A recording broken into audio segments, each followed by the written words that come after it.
නවීන කෘෂිකර්මයේ වර්තමාන විද්‍යුත් අවකාශයේ කෘෂි ලංකා YouTube චැනලයට ඔබ සියලු දෙනාම සාදරයෙන් පිළිගනු ලබනවා. ඉතින් අද අපි කතා කරන්න හිතුවා කෘෂිකාර්මිකව බොහොමයක් පිරිසක් කන්නට කැමති ඉන්නල වගාව පිළිබඳව. ඉතින් ඉන්නල වගාව කරන්න ඕන ප්‍රදේශ මොනවද? ඒකට අවශ්‍ය තත්ත්ව මොනවද? ඊගාවට ඉන්නල ප්‍රභේද මොනවද? මේකට වගා කරන්න ඕනි උචිතම කාලය මොකද්ද? මේකට පොහොර මොනවද කියන මේ කෘෂිකාර්මිකව ඉන්නල වගාවක් සිදු කළ අස්වනු ගන්නතෙන් අවශ්‍ය සියලුම උපදෙස් ටික ලබා දෙන්නයි මේ සූදානම. එහෙනම් අපි ඉන්නල වගාව වීඩියෝකට ගිහිල්ලා මේ ටික දැනගමු. ඉන්නල කියන්නේ සාමාන්‍යයෙන් තෙත් කලාපයට උචිත භෝගයක්. සාමාන්‍යයෙන් ගාල්ල, කළුතර, රත්නපුර, මාතලේ, ගම්පහ මේ වගේ තෙත් කලාපයට තමයි ගොඩක් උචිත. ඊට අමතරව අතරමැදි කලාපයේ කුරුණෑගල වගේ වියල කලාපයේ අම්පාර වගේ ප්‍රදේශවලත් වගා කරන්න සුදුසුයි.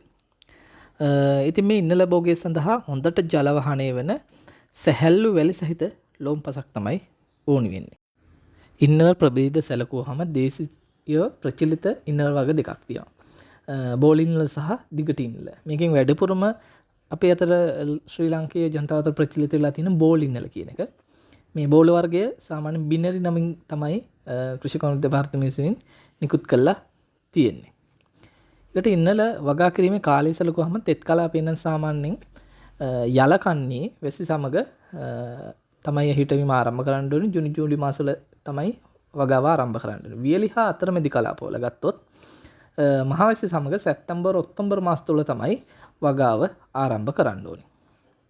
එතකොට අපි මේ අර සඳහන් කරා වගේ මේක අර උස්තවාන් තුල තමයි අපි හිටවන්නේ. හිටවන්න බීජල අපි තෝරගන්න ඕනේ. ඒවා තවාන් දාලා ඒන පැල තමයි අපි හිටවන්නේ. ඒතර බීජල තෝරා ගැනීමේදී අපි පසුගිය කන්නේ ලැබිච්ච අස්සන්නේ නිරෝග බීජ අල තෝරාගෙන වැලි සහිත ලෝම පසක තවානක් ඉදිරියට සකසලා ඒක තවාන් කරන්න ඕනේ. ඊට සිටුවීමට අපි බලාපොරොත්තු වෙන ශේෂ්ත්‍රයේ සාමාන්‍යයෙන්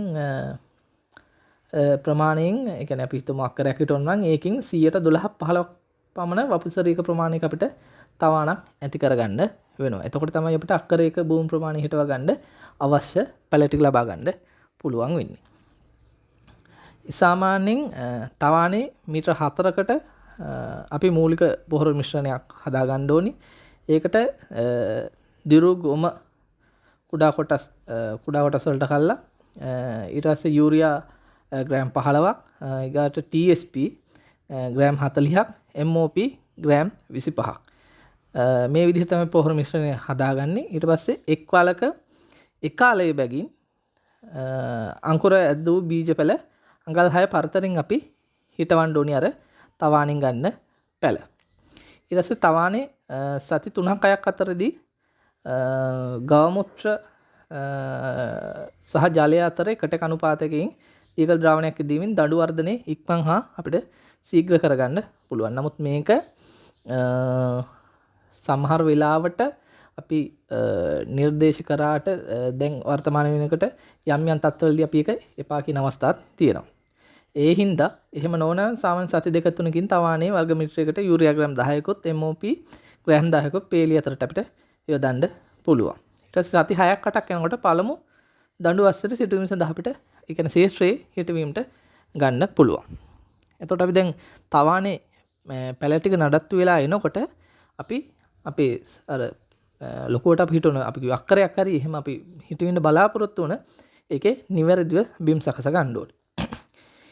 ඉන්නල භෝගය දැන් භෝගේ මේ අල භෝගයන්නේ හිත මේ සැහැල්ලු පාංශු පරිසරයක තමයි මේක හිටවන්න ඕනේ. කියන්නේ ගල් බොරුලි ඉවත් කළා හිටවුවොත් තමයි අපිට වැඩි අස්සන්නක් ලබා ගන්නට පුළුවන් වෙන්නේ. සාමාන්‍යයෙන් මේක හිටවන පරතරය යලකන්නේදී අපි හිටවනවා නම් සෙන්ටිමීටර් 30 අතරට දික්කූරු කියලා තවණින් අරගෙන හිටවන්න ඕනි. මහ කන්නේදී අපි හිටනවා අඩු පරතරකින් තමයි හිටවන්නේ. සෙන්ටිමීටර් 15යි පරතරයට තමයි හිටවන්නේ.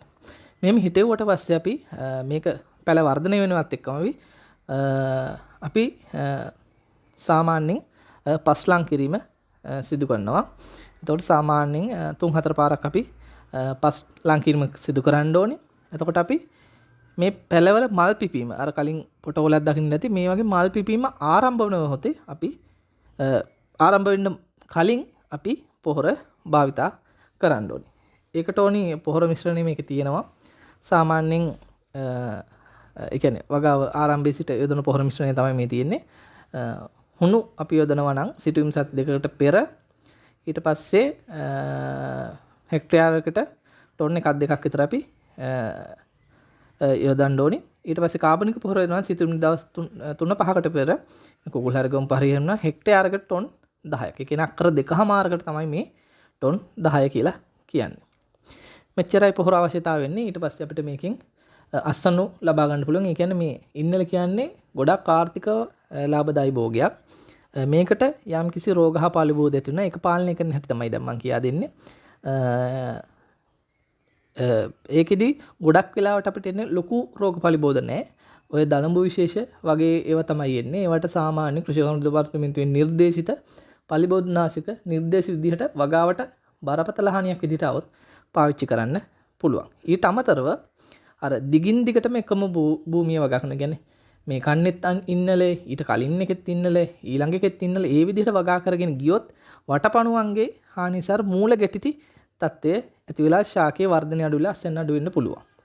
ඒක අපි ඒ කියන්නේ දිගින් දිගටම එකම භෝගය වගා කරන්න ඕනිම භෝගය කොටස නැහැ. ඒ පිළිබඳ අපි සැලකිලිමත් වෙන්න ඕනේ. ඉතින් මේකට අපි අර එකම භෝගය වගා නොකරන එක සහ නිරෝගී බීජල භාවිතයේ සිදු කිරීම සහ නියමිත පරිදි පොහොර භාවිතයෙන් මේක අපිට මැඩපත්ව ගන්න පුළුවන්.